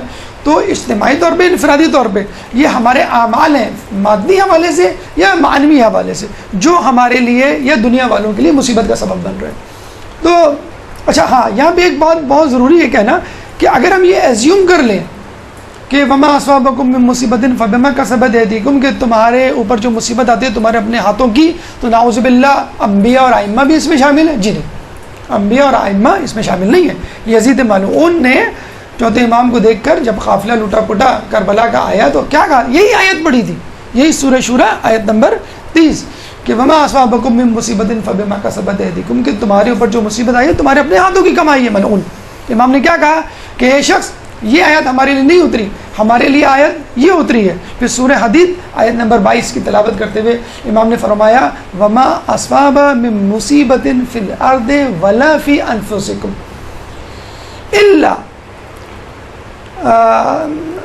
الا فی کتاب من قبل, کہ کوئی مصیبت ایسی نہیں جو تم پر آئے, ولا فی انفسکم, اور کوئی ایسی مصیبت نہیں جو تمہارے نفسوں پر ہو سوائے اس کے کہ اس کو کتاب میں درج کر دیا گیا ہے. ان نبرہا, کہ کوئی مصیبت تمہارے نفسوں پر, کوئی مصیبت ایسی زمین پر نہیں ہے کہ جس کو پہلے سے ہم نے درج نہ کر دیا ہو. الا فی کتاب من قبل ان نبرہا. تو امام کے اوپر, انبیاء کے اوپر یا نیکوکاروں کے اوپر کوئی مصیبت آتی ہے تو اللہ تعالیٰ ان کے گناہوں کا نعوذ باللہ جو ہے وہ نہیں دے رہا, کیونکہ یہ معصوم ہے. ہاں ہمارے اوپر اگر آئے کوئی ایسی نیکوکار جو کہ غیر معصوم ہے, اس کی گناہ کی سزا تو ہو سکتی ہے یا اس کے گناہ کے دھلنے کا سبب تو ہو سکتا ہے, لیکن اس کی سزا گناہوں کی وجہ سے نہیں ہو سکتا کہ ہم وہ اللہ تعالیٰ جو ہے نعوذ باللہ کسی امام کو اس کے گناہ کی وجہ سے, کیونکہ امام معصوم ہے. تو گناہ آزمائش بحیثیت شدت, آزمائش بحیثیت حقیقت, آزمائش خیر و شر, اور آزمائش اپنے گناہوں کے سبب. ایک ہوتی ہے خود ساختہ آزمائش کہ جس کو انسان خود مانگتا ہے, جو کہ غلط ہے, مانگنی نہیں چاہیے. اچھا کبھی یہ عمل دانستہ ہوتا ہے, کبھی غیر دانستہ. آپ نے سنا ہوگا یوسف علیہ السلام کا قصہ, جب وہ زلیخا کے چنگل سے چھڑ کے بھاگے تو انہوں نے کیا کہا تھا کہ اس سے بہتر تو زندان ہے. اگر وہ یہ کہتے تھے اس سے بہتر تو میرا گھر تھا تو اللہ نے ان کو گھر پہنچا دیتا. اللہ نے ان کو کہاں پہنچایا؟ زندان میں. 7 سال جو ہے 14 سال وہ زندان کی ان کو ہوا کھانی پڑی. ہمارے یہاں بھی آپ نے نوٹ کیا ہوگا کہ کچھ مائیں ہیں, کچھ بڑے بزرگ ہیں, اس قسم کے جملے منہ سے کہہ دیتے کہ تم پیدا ہوتی ہوئی کیوں نہیں مر گئی, تم جو ہے وہ دفن کیوں نہیں ہو جاتی, تم جو ہے وہ گھر سے چلی کیوں نہیں آتی. جیسے نوجوان لڑکوں کو اکثر کہہ دیتے ہیں کہ تمہاری وجہ سے ہماری جو ہے وہ خاندانی بے عزتی ہو جاتی ہے, تم ہمیں چھوڑ کیوں نہیں دیتے. تو اگر آپ کے جملے, آپ کی زبان سے یہ جملے نکلیں گے تو پھر اللہ تعالیٰ آپ کو اسی آزمائش میں مبتلا کر دے گا. یا جسے کہتے ہیں کہ اگر آپ کسی گناہ کا جو ہے وہ سوچیں گے تو اللہ تعالیٰ جو ہے پھر اسی گناہ میں آپ کو جو ہے وہ مبتلا کرے گا. آپ کی سوچ جب زبان پہ آ گئی, اللہ تعالیٰ آپ کو اسی طریقے سے آزماتا ہے. جیسے کچھ لوگ ہوتے ہیں نا کہ بھئی جنگ ہو تو مزہ آئے تاکہ میں اپنے, ہو سکتا ہے اللہ تعالیٰ آپ کو کسی اس موبائل اسنیچر سے نہ آزما کر دے, کسی جو ہے وہ چور کو جو ہے آپ کے گھر میں جو ہے وہ کدوا دے. تو ہمیں آزمائش نہیں مانگنی چاہیے بلکہ آزمائش میں سرخرو ہونے کی جو ہے وہ دعا مانگنی چاہیے. اچھا یہاں پہ ایک بات یاد رہے کہ نبیوں سے ترک اولا ہوتا ہے, گناہ نہیں ہوتا. یعقوب علیہ السلام کے بارے میں ملتا ہے کہ ایک دفعہ بچپن میں یوسف علیہ السلام کو انہوں نے کسی کنیز کے حوالے کیا. کنیز سے تھوڑی سی لاپرواہی ہو گئی, غفلت ہو گئی. ایک دفعہ وہ گئے تو کنیز جو ہے وہ اپنے بچے سے کھیل رہی تھی, یوسف علیہ السلام زمین پر سو رہے تھے. ان کو یہ بہت ناگوار گزرا, انہوں نے غصے میں آ کے کنیز کے بچے کو بازار میں فروخت کر دیا. کہتے ہیں کہ اس ترک اولا کا جو ہے سزا اللہ تعالیٰ نے یہ دی کہ یوسف علیہ السلام کو بھی بازار میں فروخت ہونا پڑا. دیکھیں اللہ تعالیٰ جو ہے کتنی سخت آزمائش کرتا ہے، کتنی سخت پکڑ کرتا ہے اپنے نبیوں کی. اسی طرح یوسف علیہ السلام کے بارے میں ملتا ہے، ایک دو خود ساختہ آزمائش تھی، انہوں نے کہہ دیا منہ سے کہ اس سے بہتر تو زندان تھا. تو 7 سال کی سزا اللہ نے تجویز کی تھی، لیکن وہ 14 سال کی بن گئی. کیسے؟ کہ جب انہوں نے خواب بتلایا صحیح اس آدمی کا، وہ جانے لگا تو اس سے کہہ دیا کہ بادشاہ سے میری بات کرنا. اللہ تعالیٰ نے کہا کہ بڑی ماشاءاللہ اسمارٹ ہو گئے آپ جو ہے وہ اچھا یہ بتائیے. پھر اللہ تعالیٰ کا کلام ہے پورا قرآن میں کہ تم کو جو ہے تمہارے بھائیوں کے حسد سے کس نے بچایا؟ تو آپ نے. اچھا کنویں میں مرنے سے کس نے بچایا؟ کہا آپ نے. قافلے والوں کے ہاتھوں مصر تک کس نے پہنچایا؟ آپ نے. بادشاہ تک رسائی کیسے ہوئی؟ آپ سے. زلیخا سے کس نے چھڑوایا؟ آپ نے. تو اب تم نے بادشاہ کے لیے اس شخص کی سفارش کی طلب کی، یعنی کسی بڑے کی بھی نہیں، فقط اس زندان میں جو موجود قیدی تھا اس سے تم نے کہا کہ تم میری سفارش کرنا. تم مجھے بھول گئے، اب تم مزید 7 سال اس زندان میں گزارو. تو یہ ترک اولا بعض اوقات آپ کا سبب بنتا ہے، جو انبیاء ہوتے ہیں، اور ہمارے لیے ہماری آزمائش ہوتی ہے. اچھا اب آخری کیٹیگری یا آخری قسم رہ گئی آزمائش کی، وہ یہ نو آزمائش، عدم آزمائش. کچھ لوگ ہوتے ہیں ان کی آزمائش آتی نہیں، وہ تو بڑے خوش ہوتے ہیں کہ بھئی الحمدللہ ہمارے کوئی گناہ ہی نہیں ہے جن کو دھونے کے لیے اللہ تعالیٰ میں کسی آزمائش میں ڈالے. تو ان کے لیے سنیے، امام فرماتے ہیں کہ میں پسند نہیں کرتا کہ مومن پہ 40 دن گزر جائے اور اس پہ کوئی آزمائش نہ آئے، بلکہ یہ بھی کہا ہے کہ ملعون ہے وہ شخص کہ جس پر 40 دن گزر جائے اور کوئی آزمائش نہ آئے. ایک صحابی کھڑے ہوئے تھے، کہنے لگے کہ یا امام ہمارے پاس تو کبھی بھی آزمائش نہیں آتی اور مہینوں گزر جاتے ہیں، 6 مہینے سال گزر جاتے ہیں. تو امام نے کتنا خوبصورت جملہ کہا، کتنی اچھی طرح اس کی حوصلہ افزائی کہ دیکھو مومن کی جسم پر چوٹ کا لگنا، منہ پر تماچا، دکھ درد، حتیٰ کہ جوتے کا تسمہ ٹوٹ جانا بھی آزمائش ہے. کبھی آپ کے ہاتھ میں پن ہوتی ہے نا، چپ جاتی ہے، یا پیاز کاٹ رہے ہوتے ہیں آپ، چھری سے ہلکا سا کٹ لگ جاتا ہے آپ کا، یا چلتے چلتے سیڑھی سے جو ہے وہ سلپ ہو جاتے ہیں، ایک دم سے آپ پکڑ لیتے ہیں. تو یہ جو چھوٹی چھوٹی چیزوں میں آزمائش ہے، یہ کراچی والوں کو جیسے برسات میں آزمائش، لوڈ شیڈنگ کی آزمائش، یا پیپر آپ نے یاد کیا بہت پکا لیکن عین موقع پر جو ہے وہ آپ بھول گئے کوئی سوال، یا ٹیچر کی احمد کی وجہ سے آپ کے دماغ سے نکل گیا، یا غلطی کسی اور بھائی نے کی یا بہن نے کی، ڈانٹ جو ہے وہ آپ کو پڑ گئی. تو یہ جو آزمائش ہے اللہ تعالیٰ کی طرف سے، یہ چھوٹی چھوٹی آزمائش بھی مومن کے لیے کاؤنٹ ہوتی ہے. تو اللہ تعالیٰ پسند نہیں کرتا، امام پسند نہیں کرتے کہ کوئی شخص اس دنیا سے چلا جائے اور بغیر آزمائش کے. یہ ہمیشہ یاد رکھیے کہ عدم آزمائش یا خوشحالی مسلسل ایک فکر مند لمحہ ہے، لمحہ فکریہ ہے. کیسے؟ اللہ تعالیٰ سورہ زخرف میں فرماتا ہے کہ اگر اللہ کو تمام لوگوں کے ایک طرف ہونے کا خطرہ نہ ہوتا تو اللہ خدا کے نافرمانوں کی چھت اور سیڑھیاں جس پہ وہ چڑھتے ہیں چاندی کی بنا دیتا. کیا مطلب ہوا کہ اگر اچھا پھر ایک حدیث اور سن لیجئے اسی کی تشریح توضیح کرتے ہوئے. امام فرماتے ہیں کہ اگر اللہ کو مومن کے دل کے دکھنے کا اندیشہ نہ ہوتا تو کافر کے سر کو ایسی لوہے کی پٹی سے باندھ دیتا کہ عمر بھر کبھی اس کے سر میں درد نہیں ہوتا. جو ہم دیکھتے ہیں نا انڈین اداکار، امریکی اداکار، ٹی وی پہ آنے والے ماڈل یا ڈرامے میں جو ہے وہ ایکٹنگ کرنے والے، یا ہمارے سیاستداں، گلوکار، صداکار، مطلب جو فاسق و فاجر سر سے پاؤں تک گناہوں میں ڈوبے ہوئے ہیں، کروڑوں کی جائیداد ہے، لاکھوں کی گاڑیاں ہیں، ہزاروں روزانہ خرچ کر دیتے ہیں، مطلب کوئی انتہا نہیں ہے. ابھی میں پڑھ رہا تھا کہ ہمارے سوئس بینک میں پاکستان کے سیاستدانوں کی اتنی رقم ہے، اگر وہ پاکستان میں لا کے خرچ کی جائے تو ہر پاکستانی کو 60 سال تک 20,000 روپے مہینے مل سکتے ہیں. یعنی پوری عمر ہماری گزر جائے گی 20,000 پر منتھ. ہر پاکستانی 20 کروڑ لوگ ہیں، پاکستان کا پورا قرضہ اتر جائے گا. مطلب 7 ارب روپے کی کرپشن ہو جاتی ہے اور لوگ چھوٹ جاتے ہیں، 1 ارب 100 کروڑ کا ہوتا ہے. دل سے بات آ بھی نکلتی کاش ہم سیاستدان ہوتے، کاش ہم MNA MP ہوتے. تو یہ خیال بالکل نہ لائیے، یہ اس جنت کی نعمت کے مقابلے میں کچھ بھی نہیں ہے. یہ جو آپ کی آہ نکلتی ہے نا، وہ والی آہ نہیں کاش ہم ایسے ہوتے، نہیں، وہ آہ جو نکلتی ہے کہ اللہ نے ہمیں نہیں دیا، اس کو دیا، تو اس اس تکلیف کے بھی انشاءاللہ نمبر ہے. جو دوسروں کو دیکھ کے، گناہ گاروں کو دیکھ کر کے وہ نعمتوں میں پل بڑھ رہے ہیں، اس کی بھی تکلیف ہے، اس کا بھی جو ہے آپ کو اجر ملے گا. تو اگر کسی میں آزمائش نہیں آتی تو اس کو فکر کرنا چاہیے، اور آزمائش آتی تو اس کو خوش ہونا چاہیے، خصوصی طور پہ ان لوگوں کو جو گناہ گار ہیں، مسلسل نیکی کی توفیق نہیں مل رہی لیکن نعمتیں دھڑا دھڑ مل رہی ہیں، تو اس کو بھی ہوشیار ہونا چاہیے، اور جو شخص اس کو دیکھ رہا ہے مکمل طور پہ اس کو مطمئن ہو جانا چاہیے کہ یہ شخص صحیح راستے پر نہیں ہے۔ اب آئیے، کون سا بول؟ ہاں، اگر خدا کو یہ پرنٹ آؤٹ مل جائے گا، آپ فکر نہ کریں، اگر خدا کو مومن کے دل دکھنے کا اندیشہ نہ ہوتا تو وہ کافر کے سر کو لوہے کی پٹی سے باندھ دیتا کہ اس میں کبھی سر میں درد نہیں ہوتا۔ اب آئیے گناہ کے اثرات کی طرف، خود اس دنیا میں اور آخرت میں اس کے بعد کتنے درجات مل سکتے ہیں، یعنی آزمائش کے اثرات۔ ایک درود پڑھ دے محمد والے محمد۔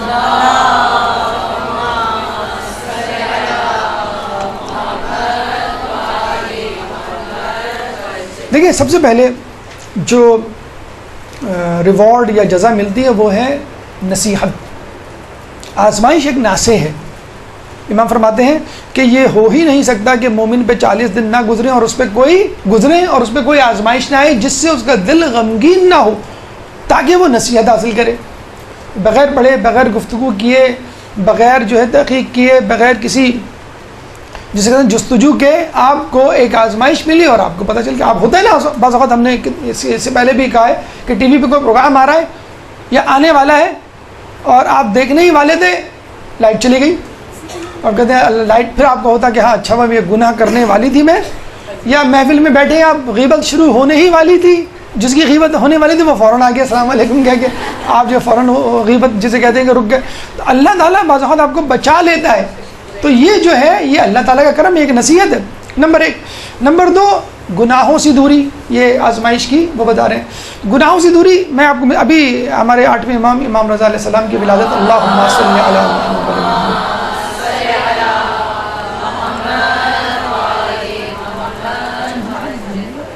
امام فرماتے ہیں کہ اگر کوئی شخص ایک درود پڑھ دے محمد علیہ محمد، اللہم صلی علی محمد،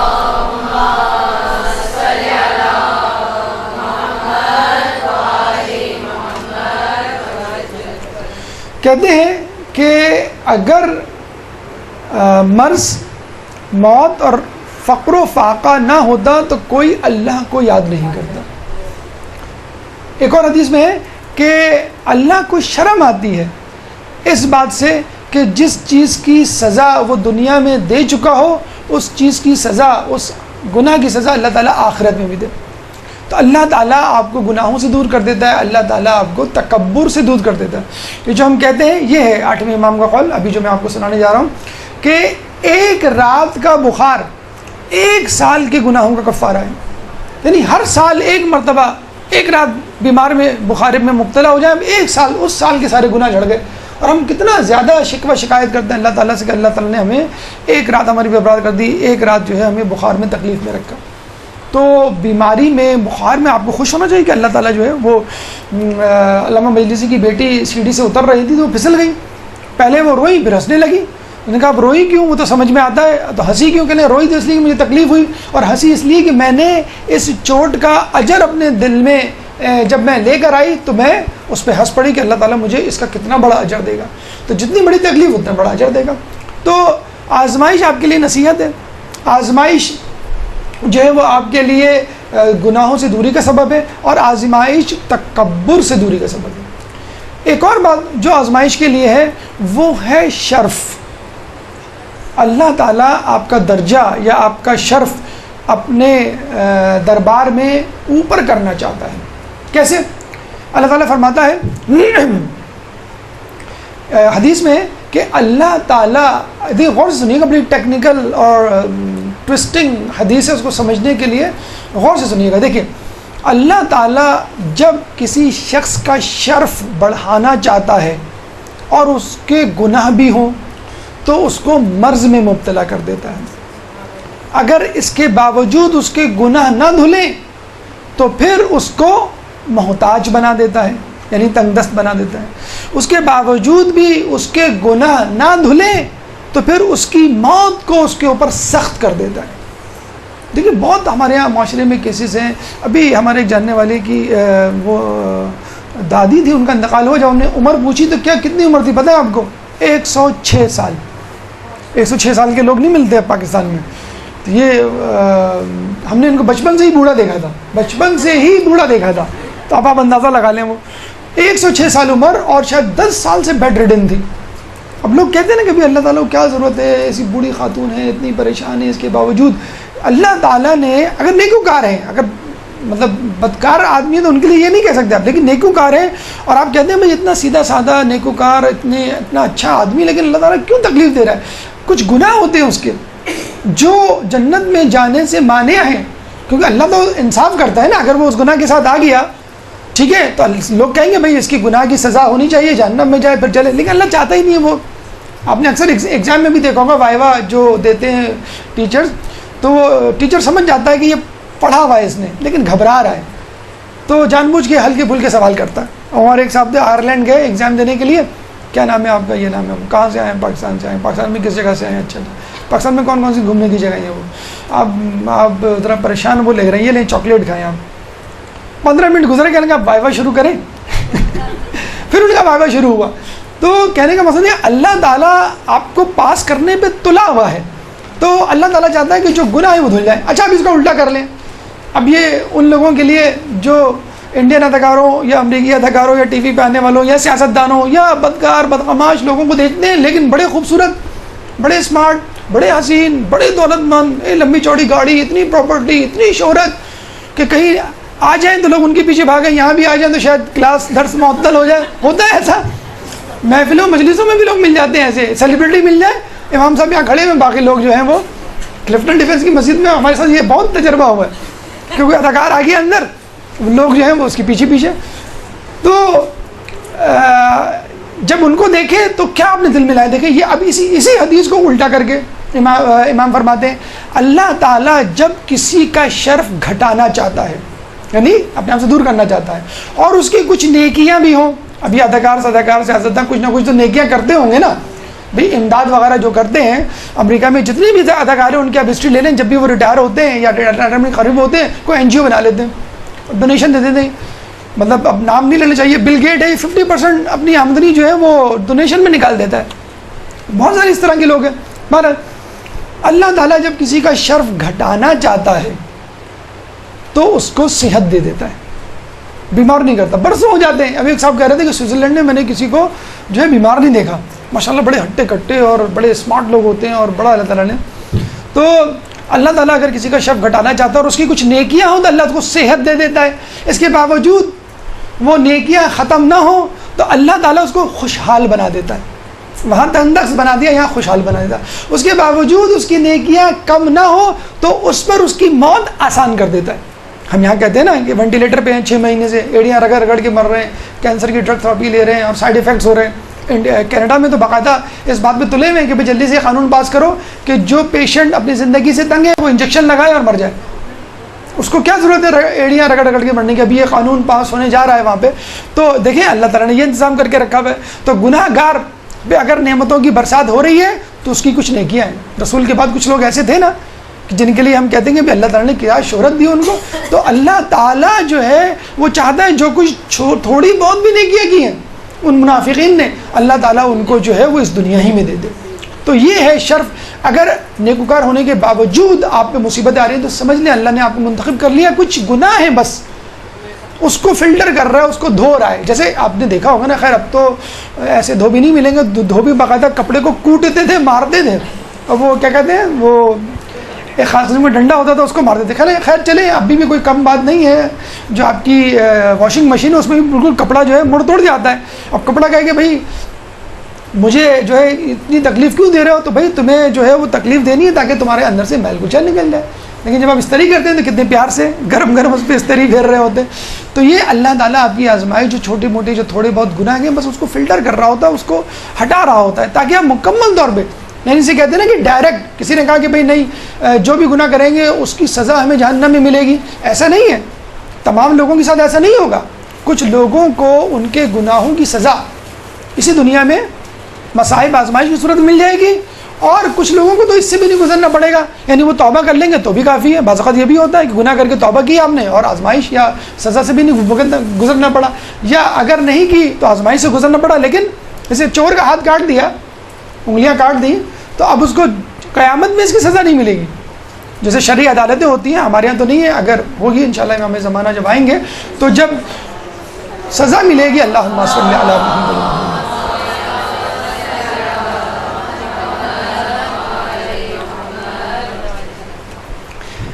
تو اللہ تعالیٰ جو ہے آپ کا شرف بڑھانا چاہتا ہے. اچھا اب ایک اور بات، محبوب خدا، ایک اور اثر.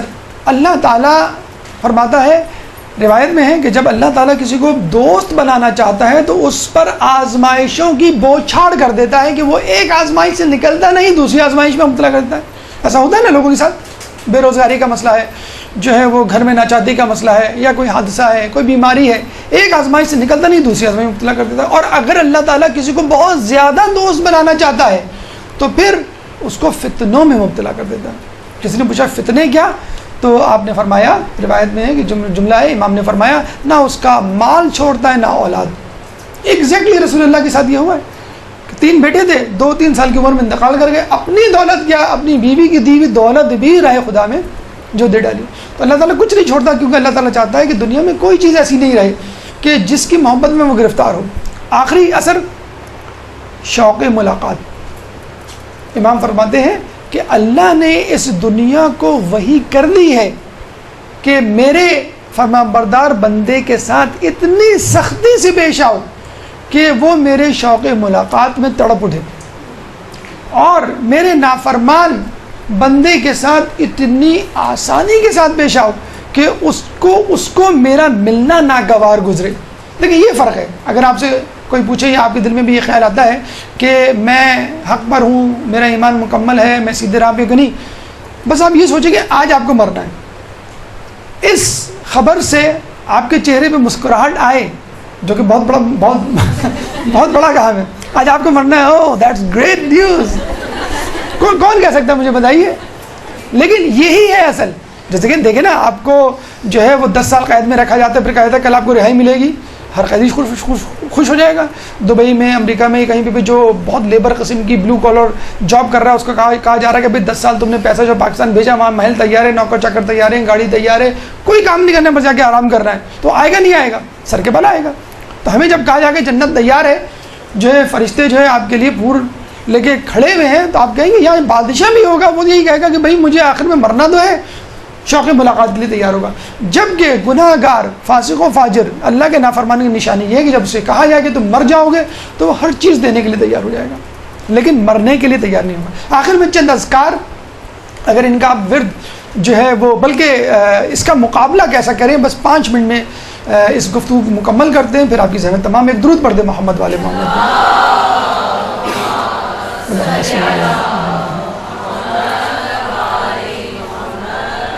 دیکھیے اللہ تعالیٰ سورہ بقرہ آیت نمبر 54 اور 55 54-55 میں فرماتا ہے، وَلَنَبْلُوَنَّكُمْ بِشَيْءٍ مِّنَ الْخَوْفِ وَالْجُوعِ وَنَقْصٍ مِّنَ الْأَمْوَالِ وَالْأَنفُسِ وَالثَّمَرَاتِ وَبَشِّرِ الصَّابِرِينَ الَّذِينَ قَالُوا أَصَابَتْهُم مُّصِيبَةٌ قَالُوا إِنَّ لِلَّهِ وَإِنَّا إِلَيْهِ رَاجِعُونَ وَبَشِّرِ الصَّابِرِينَ الَّذِينَ إِذَا أَصَابَتْهُم مُّصِيبَةٌ قَالُوا إِنَّ لِلَّهِ وَإِنَّا إِلَيْهِ رَاجِعُونَ، کہ ہم تمہیں آزمائیں گے من الجوع والخوف، خوف سے اور بھوک سے اور نقصان سے. کس قسم کے نقصان سے؟ اپنے نفسوں میں نقصان سے، یعنی جان، اپنے ثمرات یعنی فصل وغیرہ، اور اس قسم کے دوسرے نقصان سے. اور ان لوگوں کو بشارت دے دو جو کہ مصیبت آنے پہ کہتے ہیں اِنَّ لِلَّهِ وَإِنَّا إِلَيْهِ رَاجِعُونَ، کہ ہم اللہ کی طرف سے آئے ہیں اور اللہ کی طرف پلٹ کے ہم کو جانا ہے. یہ کام جو ہے وہ آپ کو کرنا ہے صبر کی صورت میں. اگر آپ نے صبر کی صورت میں کر لیا تو، اور یہ بات ہمیشہ یاد رکھیں، صبر بہت زیادہ نہیں ہوگا. اللہ تعالیٰ لا یکلف اللہ نفسا الا وسعها، اللہ تعالیٰ کسی کو اس کی استطاعت سے زیادہ اس پر بوجھ نہیں ڈالتا. ایک عورت آئی چھٹے امام سے کہنے لگی کہ میرا بیٹا کہیں گیا تھا، واپس نہیں آیا سفر پہ. امام نے کہا آ جائے گا، صبر کرو. وہ چلی گئی. کچھ عرصے بعد آئی، رونے دھونے لگی، کہنے لگے امام اب مجھ سے صبر نہیں ہوتا، میرا بیٹا کب آ گیا؟ کہنے لگا آ گیا ہے، جاؤ تمہارے گھر میں تمہارا انتظار کر رہا ہے. گئی تو بیٹا موجود تھا. واپس آئی اور کہنے آپ کو کیسے معلوم؟ کہنے لگے تم نے کہا تو تھا اب مجھ سے صبر نہیں ہوتا. تو جب اللہ تعالیٰ دیکھ لیتا ہے کہ کسی انسان کی استطاعت سے زیادہ اس کو صبر نہیں ہو رہا، وہ آزمائش ہو گئی ہے، تو اس کو ہٹا لیتا ہے. یہ ہمیشہ یاد رکھیں. یہ نہ کہیں کہ میری مجبوری ہے یا میں اس کو برداشت، اللہ نے آپ کو اتنی استطاعت دی ہے جبھی آپ برداشت کر رہے ہیں. نمبر 1 صبر. اچھا یہی 8ویں امام کا جن کے بھی ولادت گزری ہے ان کا قول ہے کہ جو شخص جو ہے وہ جنت کی خواہش رکھتا ہے لیکن مصائب پر صبر نہیں کرتا، وہ اللہ سے مذاق کرتا ہے، وہ اپنے آپ سے مذاق کرتا ہے، یعنی مذاق کرتا ہے. صبر کرنا چاہیے لیکن صبر نہیں کر رہا. دوسری جو حکمت ہمیں اختیار کرنی چاہیے، حکمت عملی، وہ ہے شکر. امام فرماتے ہیں جب تم پہ آزمائش آئے تو شکر کرو. یہ صبر سے بھی زیادہ جو ہے وہ اعلیٰ مقام ہے، اور اس سے بھی بہتر مقام ہے توکل. امام فرماتے ہیں کہ مجھے اس بات سے کوئی سروکار نہیں کہ میری صبح مرض کی حالت میں ہو یا فقر کی حالت میں ہو یا تبنگری کی حالت میں ہو، یعنی اچھی حالت میں ہو یا بری حالت میں ہو، مجھے اس کی کوئی پرواہ نہیں، کیونکہ اللہ تعالیٰ اپنے بندے کے لیے جو بھی کرتا ہے صحیح کرتا ہے. تو صبر کیجئے، شکر کیجئے، اور سب سے بہتر چیز ہے توکل. جس حال میں اللہ جو خوش رکھے آپ اس میں خوش رہنا ہے. اس کے علاوہ 3 اذکار ہیں، یا رؤوف و یا رحیم. یہ 8ویں امام نے اپنے والد بزرگوار کو خواب میں دیکھا تھا اور انہوں نے جو ہے اس کا ورد ان کو بتایا تھا. جب تم کسی مصیبت میں گر جاؤ تو یا رؤوف و یا رحیم کہو. اور ہم جو کچھ حالت خواب میں دیکھتے ہیں وہ حالت بیداری میں دیکھتے ہیں، اس کو کوئی مبہم فیصلہ یا بات نہیں سمجھنا چاہیے. اس کے علاوہ لا حول ولا قوت الا باللہ العلی العظیم. اس کے علاوہ ایک اور بڑا عجیب ورد ہے کہ روایت میں آیا ہے کہ جب تم کسی مصیبت زدہ شخص کو دیکھو تو آہستہ سے کہو الحمدللہ الذی عافانی ما ابتلاک بہ. اللہ تعالیٰ کا شکر ہے کہ اللہ تعالیٰ نے مجھے اس مصیبت سے دو چار نہیں کیا جس میں یہ مبتلا ہے. وَلَوْ شَاءَ فِعْلٌ، اگر وہ چاہتا تو کر سکتا تھا، لیکن دیکھو آہستہ سے کہنا، کہیں وہ سن نہ لے. اگر آپ یہ جملہ 3 مرتبہ کہیں گے تو کہا جاتا ہے روایت میں کہ وہ بیماری، وہ مصیبت کبھی آپ کو نہیں ہوگی. الحمدللہ الذی عافانی مما ابتلاک بہ. اللہ کا شکر ہے، اس ذات کا شکر ہے کہ جس نے مجھے اس مصیبت میں مبتلا نہیں کیا جس میں تم مبتلا ہو. وَلَوْ شَاءَ فِعْلٌ، اگر وہ چاہتا تو مبتلا کر سکتا تھا. 3 مرتبہ آہستگی سے یہ جملہ کہیں تو انشاءاللہ وہ مصیبت آپ کو کہیں نہیں ہوگی. آخری جملہ امام مظلوم کی زبان مبارک سے نکلا ہوا ایک قول کہ جس میں آج کل کے دور بلکہ ہر دور کے انسان کی عکاسی کی گئی ہے کہ جنہوں نے جو ہے وہ اسلام سے فقط فائدہ اٹھایا ہے اور نقصان کے وقت وہ فرار ہوئے ہیں. امام کربلا کے سفر کے دوران فرماتے ہیں کہ الانسان عبید الدنیا، انسان دنیا کا غلام ہے اور دین اس کی زبان پر ذائقے کی چٹنی ہے. جب تک دین سے فائدہ ہوتا رہتا ہے وہ دین کا ساتھ دیتا ہے، اور جب اس پر آزمائش آتی ہے تو وہ دین کو چھوڑ دیتا ہے. جب ہی کہتے ہیں کہ رسول اللہ کے ساتھ غزووں میں، جنگوں میں ہزاروں افراد، اور جب ہم دیکھتے ہیں امام حسین اپنے لیے لوگوں سے مدد مانگتے ہیں، کربلا پہنچتے ہیں تو فقط 72 افراد. تو یہ ہے فرق حقیقی جانثاروں میں اور ان لوگوں میں جو دنیا کے طلبگار ہیں. اللہ تعالیٰ سے دعا ہے کہ ہمیں اللہ تعالیٰ کی طرف سے دی گئی ہر آزمائش پر پورا اتار. اللہ تعالیٰ سے دعا ہے کہ ہمیں ہر مصیبت سے نبرد آزما ہونے کی توفیق عطا فرما. اللہ تعالیٰ سے دعا ہے کہ ان آزمائشوں کے ذریعے ہمارے گناہوں کو دھو ڈال. اللہ تعالیٰ سے دعا ہے کہ ہمیں تعلیمات اہل بیت پر عمل کرنے کی توفیق عطا فرما. اللہ تعالیٰ سے دعا ہے کہ امام کے ظہور میں تعجیل فرما، ہمیں ان کے جانثاروں میں شامل فرما. ربنا تقبل منا انك انت السميع العليم وتب علينا انك انت التواب الرحيم برحمتك يا ارحم الراحمين.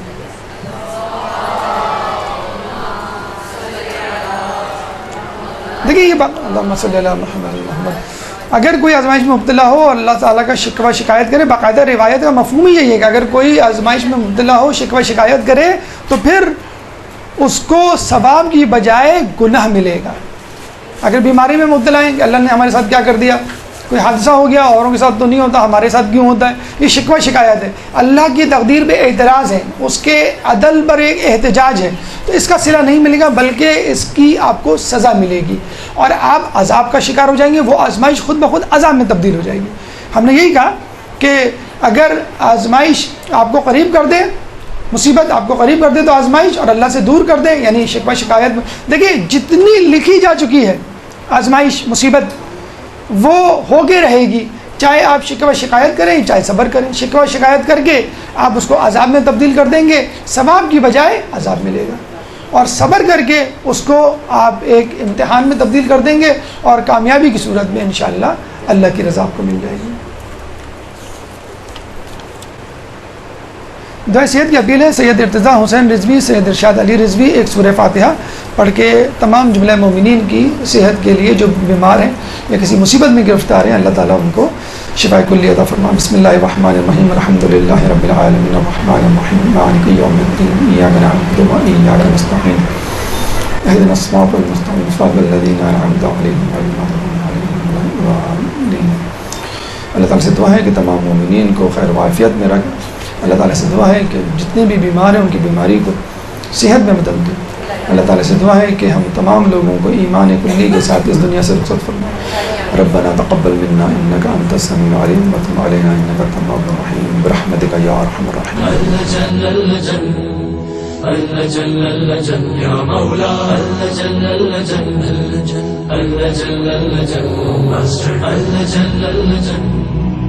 اللجل يا صاحب السماء اللجل